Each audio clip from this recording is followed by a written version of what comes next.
Welcome, everybody, to another edition of Understanding some of the latest research in ADA2. Today, I am joined by two of our researchers at the University of British Columbia in Vancouver, Canada. So we have Dr. Kelly Brown and we have Ph.D. candidate Sarah Bowers, both of whom have been working on ADA2 for quite a while now. So I would love to toss it to them to introduce themselves, how they got interested in ADA2, and then we're just going to have a quick conversation about some research that they published here in the last several months. Dr. Brown, go ahead. Hi, everyone. My name is Kelly Brown. I'm an assistant professor at the University of British Columbia and the head of our research lab here at the BC Children's Hospital Research Institute in Vancouver. And prior to the discovery of ADA2, my lab was actually studying a disease in children called vasculitis. And this disease causes inflammation in the lining of blood vessels in various places in our body.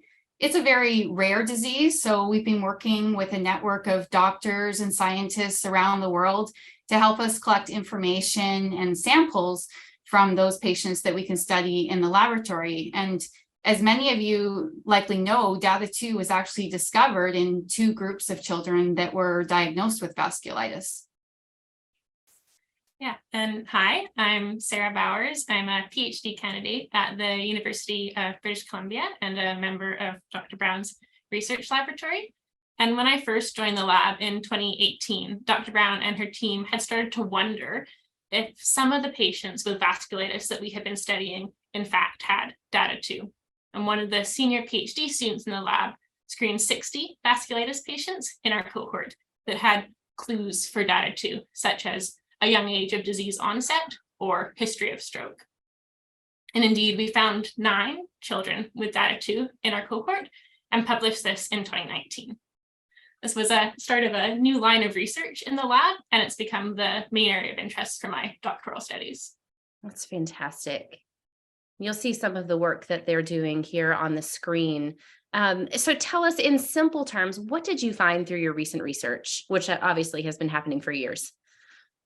Sure. Yeah, we'd love to. So, well, one of the things we don't really understand yet about ADA2 is why the disease looks, it doesn't look the same in all individuals. So, for example, in our 9 patients that Sarah mentioned, their disease looked different in different individuals. So, for example, we had a very late adolescent with quite mild vasculitis compared to an infant that had really severe bone marrow failure, which means that they were unable to make blood cells that keep them healthy. And this is really unusual, especially because every individual with ADA2 has a defect in the same protein. And the name of that protein is ADA2. And we don't know a lot about ADA2. We know some things, but we're far from knowing everything about it. What we do know is ADA2 is made by cells of the body and it's put into circulation.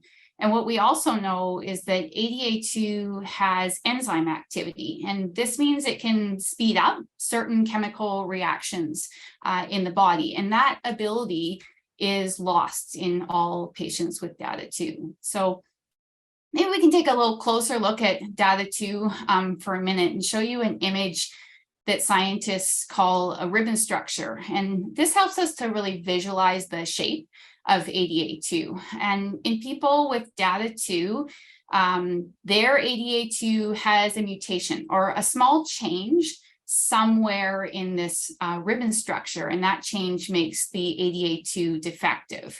And so far in the patients with ADA2, we found, or not us, but all the investigators collectively have found more than 100 different places where these mutations happen in the ADA2, and that's a lot.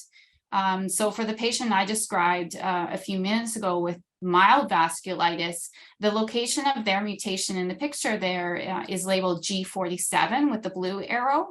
And for the other patient that had the bone marrow failure and very severe disease, they actually had a unique mutation that hadn't been found in any other patients with ADA2 thus far. And that's shown with the orange arrow and labeled L351. Yeah, right. And one of the things we are interested in understanding, as are many other investigators, is why a very small change in one part of ADA2 causes one set of symptoms, and a different small change in another part of ADA2 can cause a very different set of symptoms. And as a first step to understanding this, I grew cells in our laboratory that were specially engineered to produce normal ADA2, ADA2 with the G47 mutation, and ADA2 with the L351 mutation. And as we expected, normal ADA2 had enzyme activity. And just like in DATA2 patients, the ADA2 with either mutation lost enzyme activity. But we also found that there was more going on for the ADA2 with the L351 mutation than loss of enzyme activity. So in our lab, ADA2 with the L351 mutation that was found in the patient with severe disease that Kelly mentioned, it was building up inside the cells instead of being released outside of the cell like it normally should be. And we found that this buildup of ADA2 inside the cell came with the production of a family of helpful immune proteins called interferons. And these interferons have been found in circulation in some DATA2 patients, but we're not sure what they're doing. Interesting. So can you briefly tell us how the scientific understanding can translate to a patient's understanding of the disease? I mean, we have all sorts of folks on our communications list, and so they'll be watching this. We have researchers, clinicians, biotech, pharma, but we have a lot of patients and families. So tell us how we can translate that a little bit. For sure. Yeah, I would love to. We think that having ways in the lab to study in detail how certain small changes alter ADA2, especially in ways we might not predict, is critical to deepening our understanding of the normal role of ADA2 in the body. And our results suggest that certain changes in ADA2 have effects that go beyond loss of enzyme activity. And this is something that us and other groups have wondered about and could help improve our understanding of the unique and devastating symptoms in patients with DATA2, which can then be communicated with the DATA2 community. Mm-hmm. These are really profound findings that leaves so much room for so much more inquiry. Of course, you know, it's worth it to say to every patient that we don't know all the answers, right? But that's why we have an incredible network of doctors, researchers, clinicians who are working together to learn some of these things. You know, as one question is answered, then there's another one, which is really interesting. But you two have made it quite simple today, and I'm really thankful for that. I don't have a PhD, and I can visualize what you're talking about alongside of the great images and graphics that you've created. So help us understand, why is it important to have this continual understanding of the disease?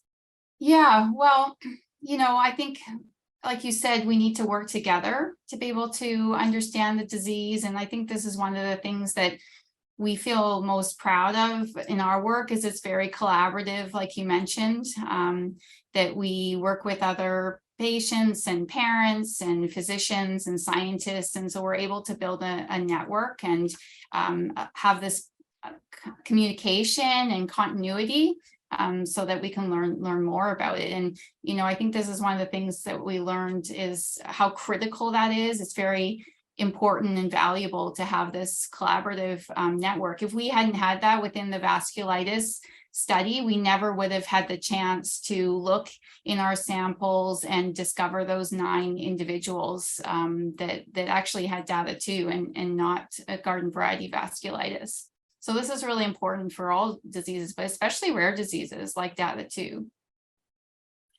Yeah, and I would say, not unrelated to what Dr. Brown just said, is the importance of learning the importance of having a central place, often called a biobank, to store information and samples from patients and healthy individuals, because I use samples like this from our lab and our hospital biobank to set up a test to see how ADA2 functions. And we now can use that test all the time for research in our lab, but we also use it to help physicians at our center swiftly and at no cost to them or families explore DATA2 as a possible diagnosis.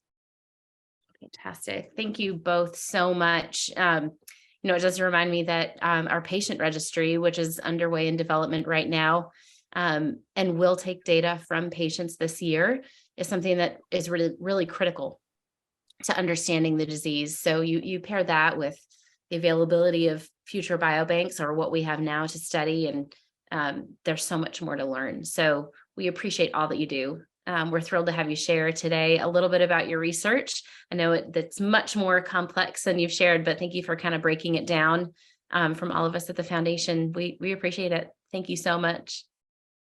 Thank you so much. We really enjoyed being with you today. Yeah, thank you very much for the opportunity to talk about our research. Excellent.